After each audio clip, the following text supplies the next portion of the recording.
Ultimately, it would be better if you could be out riding your bike rather than having to clean it. A super common question I get asked as a professional bike mechanic is, how often should I oil my chain and what should I be putting on it? I'll bet at some point your chain has got so dirty and mucked up that it's embarrassing. I've seen a lot of BS stuff on YouTube and the internet about how to clean chains and oil them. I'm going to show you how I clean and maintain the chains on my own personal bike. If you do it the same way, I can guarantee you'll never have a mucked up drivetrain. You've just got to become the bike. G'day viewers, my name's Ashley Malcolm and I'm going to show you how oiling your chain little and often will give you much more time to ride your bike rather than cleaning it, and it'll also make your drivetrain last much longer. Let's have a look at what most people do with a new or a clean chain and the problems that causes and how we can remedy it. You're going to want to stick around to the end when I'm going to show you two ways you can get better ratios on your bike outside the manufacturer's constraints. The advantage of one of them means your whole drivetrain will last longer.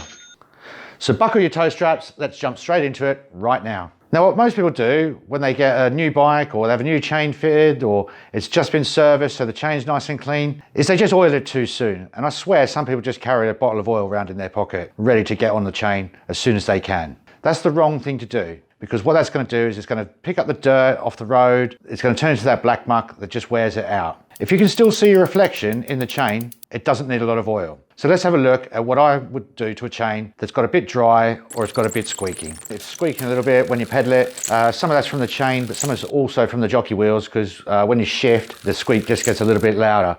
The chain's a bit dry.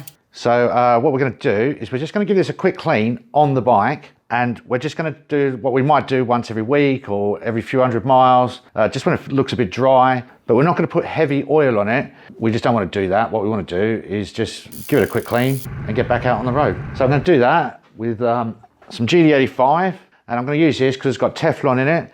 And so basically what that's going to do is it's going to clean the chain up, but it's also going to leave a Teflon coating on the chain. So it's just wet enough to be nice and slick and efficient, but not so wet that it's going to pick up loads of gack and turn into that black stuff that just wears your drivetrain away.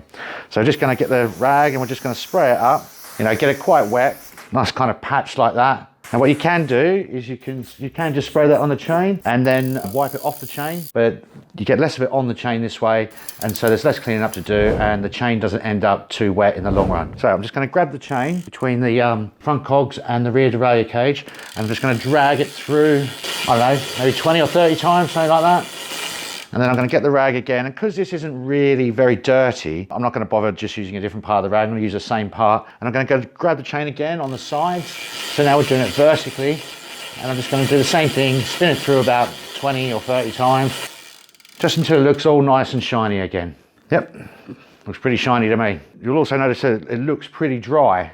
That's not going to pick up so much dirt, and so it's not going to need cleaning for much longer than if you just poured loads of really thick oil over it and went out and rode it. If we just run our fingers across it now, still getting a little bit of dirt off it because that's just the nature of having a bike chain. It will pick up dirt and hold it. But you can see now, if I just rub it, the dirt I've got off there, it just disappears. The only other thing I'm going to do now is I'm going to get some heavier oil. So I've got some Finish Line Cross Country in this bottle here. And I'm just going to get a few drops of this on each of the jockey wheels, front and back, just so I can get down into the bushings. So just put a few little drops in there and a few in the top one up there.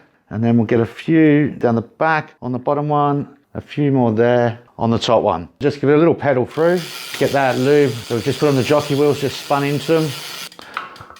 And there you go. That's how you quickly clean your bike chain without using heavy oils on it, and it will last a lot longer without getting dirty because there's no heavy oil to actually pick it up. And there's still a nice coat of Teflon on there, so that'll keep it moving really nicely and stop it squeaking, being quite efficient. And don't worry, if you've got a chain like this one, where it's been over-oiled a little bit and picked up some dirt and it's a bit dirty, you can still do the same thing. It'll just wipe the muck off it, and as long as it's not too heavy, it should come up nice and shiny. If you have been doing the normal thing that everyone does with their chain and over-oiling it, and it has got really dirty and mucked up, I have got another video doing a proper deep clean on your drivetrain where you take all the components of the bike. I'll link that at the end of the video and down in the description. If you've had any aha moments, please drop them in the comments below.